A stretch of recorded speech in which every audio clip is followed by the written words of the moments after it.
আজকে আমাদের অনুষ্ঠানে সবাইকে আন্তরিকভাবে আমি সাদের শুভেচ্ছা জানাচ্ছি এবং আমাদের সকলের সুস্বাস্থ্য কামনা করছি। আমার একটা প্রশ্ন আছে এখানে আপনাদের কাছে, সেটা হলো আপনি যারা পুজো আসছেন, যারা আমার মুসলমান ভাইরা বাদ দিয়ে হিন্দু ভাই করে যারা আছে, সব কি এই এলাকার? আপনারা সবাই মনে হয় বিএনপির গ্রুপ ছাপা মনে হয়, তাই না? সে ইয়েস নো কোনো কথা কোনো না হতেই কথা বলতে হবে তো। শোনেন, আওয়ামী লীগ চলে গেছে, ঠিক আছে, আওয়ামী লীগ কিন্তু অসুর নিয়ে যায় নাই, এখন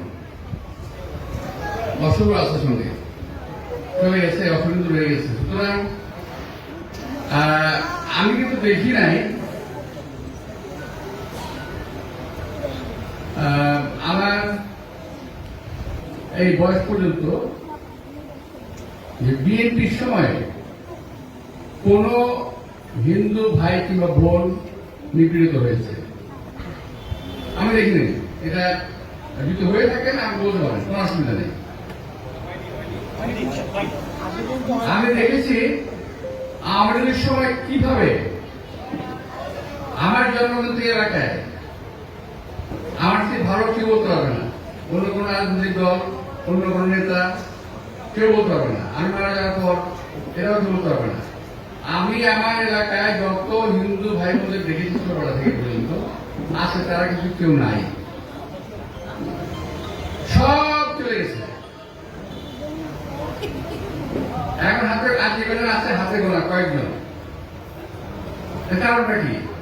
আমরা তো ভাই 17-18 বছর বিএনপি ক্ষমতায় নাই। এই 17-18 বছরে এত হিন্দু চলে গেল কেন দেশ থেকে? আমি জানি আমার অনেক হিন্দু ভাই বোনেরা আছেন, আওয়ামী লীগকে পছন্দ করেন বিনা কারণে, কোনো কারণে হয়তো পছন্দ করেন। এই দেশ থেকে যত হিন্দু ভাই বোন বিতাড়িত হয়েছে আওয়ামী লীগের সময় হয়েছে।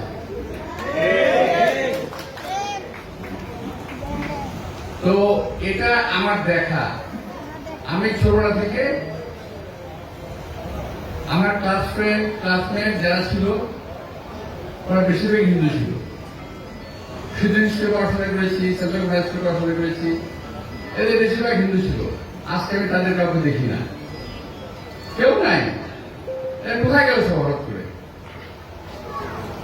17-18 বছর এবং তারও আগে এই দেশ থেকে এরা চলে গেছে।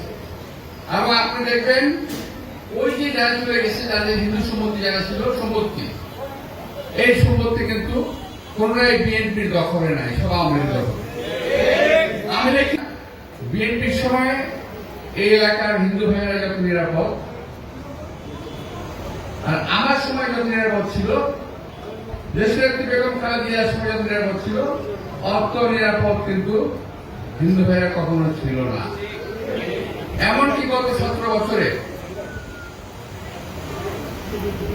যত হিন্দু ভাই চলে গেছে দেশ থেকে, বিএনপির বিগত শাসনামলে এত কেউ যায় নাই। আমি আপনাদেরকে এক কথা বলতে পারি, আমি তখন সম্ভবত 91 আমি মন্ত্রী ছিলাম।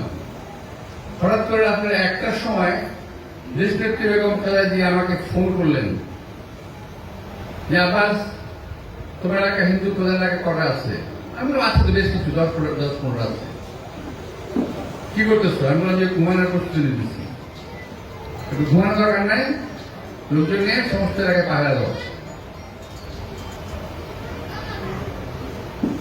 হিন্দু সম্প্রদায়ের উপরে হামলা হওয়ার চান্স আছে, সুযোগ আছে। এটা দেশনেত্রী বেগম খালেদা জিয়া আমাকে বলেছে। আমি সেই রাত্রে প্রায় 1:30টার সময় তখন আমার লোকজন নিয়ে আমি সেই আপনাদের কালীগঞ্জের রাজারবাগ, সেই রাজারবাগ আমি গিয়েছি। রাতভর থেকে সমস্ত আমাদের লোকজন নিয়োগ করে দিয়ে আমি ওখানে চলে এসেছি। একটা কথা প্রচলিত, হিন্দু ভাইরা সাধারণত আওয়ামী লীগকে ভোট দেয় এবং ভালোবাসে, দিতে পারে ভোট, স্বাধীনতা আছে, ভালোবাসতে পারে, স্বাধীনতা আছে। কিন্তু আপনাদের বিবেচনার কাছে আমার দাবি রইল, একটু চিন্তা করে দেখবেন কোন আমলে হিন্দু ভাইরা সবচেয়ে নিশ্চিন্ত এবং নিরাপদ ছিল। আমি হরফ করে বলতে পারি দেশ নেত্রী বেগম খালেদা জিয়ার সময় হিন্দু ভাইরা সবচেয়ে নিরাপদ ছিল। আমরা মন্দিরে পূজা মণ্ডপে পাহারা দিয়েছি, এখনো আমাদের ছেলেমেয়েরা পাহারা দেয়, দেখছে। তো সুতরাং প্রিয় ভাইরা, আজকে এই দিনে আমি আর রাজনীতি বেশি কিছু বলবো না। তো আপনাদের সবাইকে আজকে শারদীয় দিবসের শুভেচ্ছা জানিয়ে আমার বক্তব্য শেষ করছি। সবাইকে ধন্যবাদ।